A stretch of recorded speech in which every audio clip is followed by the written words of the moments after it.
sense of heart rates for easy runs somewhere in that range, and marathon pace and threshold pace, interval pace. There's no heart rate associated with reps because you're going at an intensity that's beyond your max heart rate. You can't say I'd run at 105% of your max heart rate. There is no 105% of your max heart rate. And here's kind of an idea of the amount of time you'd spend per session, not per week, but per session. Somewhere from 30 to 150 minutes on an easy effort, somewhere in the hour and a half or so in the marathon pace. I like to say not more than 10% of your weekly mileage for a threshold session. Somebody's only running 40 miles a week, they can do about 4 miles worth of threshold running. If they're running 80 miles a week, they can do about 8 miles worth of threshold running. So you can calculate it that way. And the work to rest ratio is about 5 to 1. You're working about 5 times longer than the recovery in between. And then on intervals, these are hard, these are comfortably hard, these are hard, these are fast. And the hard ones, I say no more than 8%, but no more than 10K in a session. I mean, to run 6, let's say you're pretty good and you're running, your interval pace is 4:30 per mile, to run 6 of those would be a lot. To run 6 4:30 miles would be pretty stressful. And I've had guys run 6 of them in 4:12. But I wouldn't go more than 6 miles or 10K in a workout. Even if you're doing 100 miles a week, then 8% of 100 would be 8 miles. But no, do the lesser of 8% or 10K. If you're only running 30 miles a week, then 8% of that is 2.4 miles. So it's kind of a way to keep you under control so you don't overdo it. And on reps, the faster stuff, I say about 5%, but no more than 5 miles. And certainly some people can do a little more than that. I mean, that's 2400s right there, and we saw Ryan do 40 or 50 of them. But they weren't rep pace. 69 for a 4-minute miler, 69 is slow. Really. Certainly not in rep pace. Here's an interesting thing about intervals, because you're supposed to run intervals at your VO2 max. That's the purpose of interval training, is to run at your VO2 max.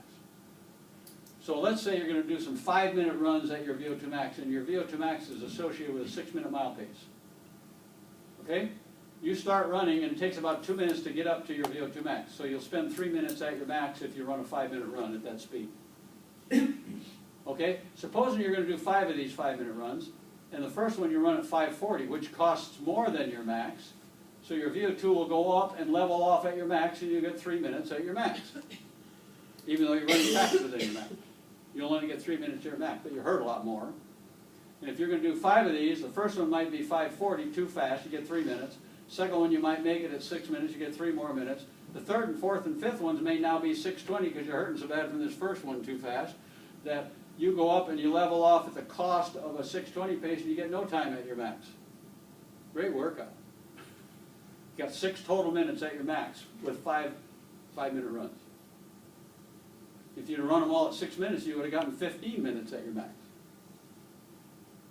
So you want to do the least possible work that will accomplish what you're trying to do. If you're trying to accomplish running at your max, why run beyond it? If it doesn't give you any more time at your max, why not run at it? Because that's what you're trying to accomplish. If your purpose of the workout is to feel tremendous pain and hurt, then go too fast, for sure. And you'll accomplish that purpose. But if the purpose is to work at a certain speed, work at that speed. Here's a little formula I just made up to track training with points. Say I give you 0.2 of a point for every minute you run easy. 0.4 of a point for every minute you run at marathon pace. 2/3 of a point for every minute you run at threshold pace, a full point for every minute at interval pace, or 1.5 points for every minute at rep pace. It's kind of neat. It may not be accurate, doesn't matter. Because what it does, you could keep track, say, let's this year keep track of how many points we accumulated running at interval pace for a season. And maybe we accumulated 200 points in the season of interval training. Now next year, maybe we'll try to do 220. So it'll give you something to relate to. Rather than just saying, I spent so much time out there, or I spent so many miles out there, because this way you get more credit for running faster. Now maybe you're going to run a certain number of points in a week, like this, 177, you know, you did 24 on this day and 30 on that day and so on because of different speeds, and you ran 177 miles that week. That's a lot. I think young kids could probably get away with somewhere around 50 to 100 miles a week. And then when they get a little older, maybe 100 to 150 miles a week, and then pretty soon they're up to about, or not miles, points, and then they get up to about 200 when they get to be a pretty elite. I'd say 200 is going to get a lot of points. That's a lot of points in a week. But it's a way you can keep track of it, whether those are the right points or not. Here's a girl I coached back in 2004. She did this workout, 2 miles easy at 6:30 pace, plus 10 miles at marathon pace at 5:37, plus a threshold mile, no rest in between, plus 5 more miles at marathon pace, plus another mile at 5:19, plus 2 more miles each. She totaled 21 miles in 2 hours and 35 minutes. She got 97 points for that. Pretty good workout.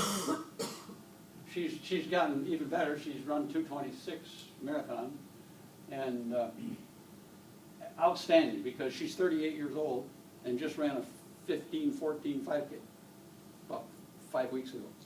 For that age, that's really, really coming down. That was a 40-second PB for her 5K. Setting up a season of training, I like to start off with the first 4 phases, 1, 2, 3, 4. And the first phase is base training or injury resistance training. That's what the F stands, or the I, is injury resistance training. Some people call it base training, I call it injury resistance training. You're doing easy stuff so you don't get hurt when you start doing harder stuff. You can't just start off doing hard work.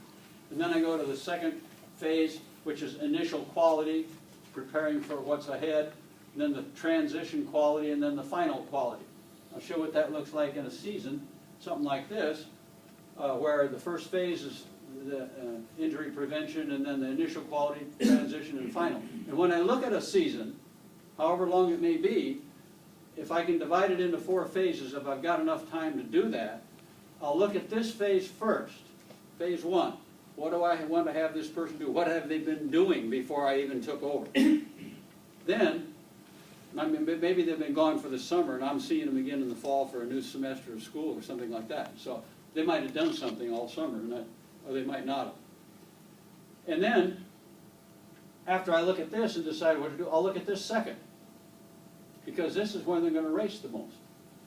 What do they want to be doing here? And after I decide what training to do here, I'll say what will prepare them for that. And then I'll go back. So I do this first, do that second, this third, and that fourth. So the order of how you look at them is kind of important. Because what's most important is this. What do I want to be doing here when they're racing? And how much time have I got to prepare them for that with different kinds of training?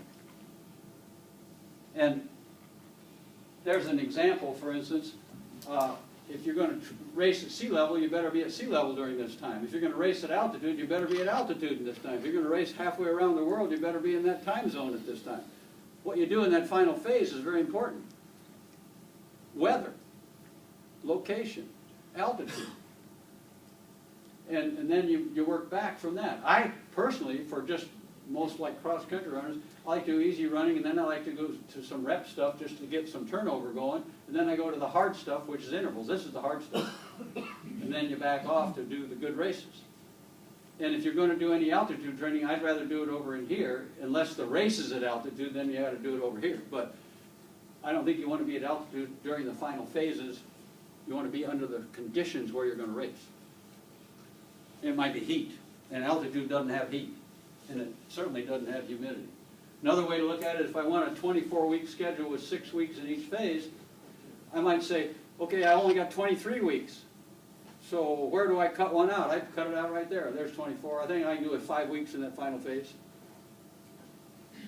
And if I can only do 23 weeks or 22 weeks, then I'll cut one out here and one out there. So you can decide on your own, based on what you're training for, where to cut out certain workouts.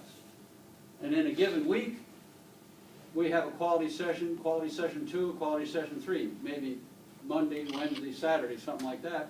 Or we may have a race on Saturday. That would be a quality session. Or we may go back-to-back runs.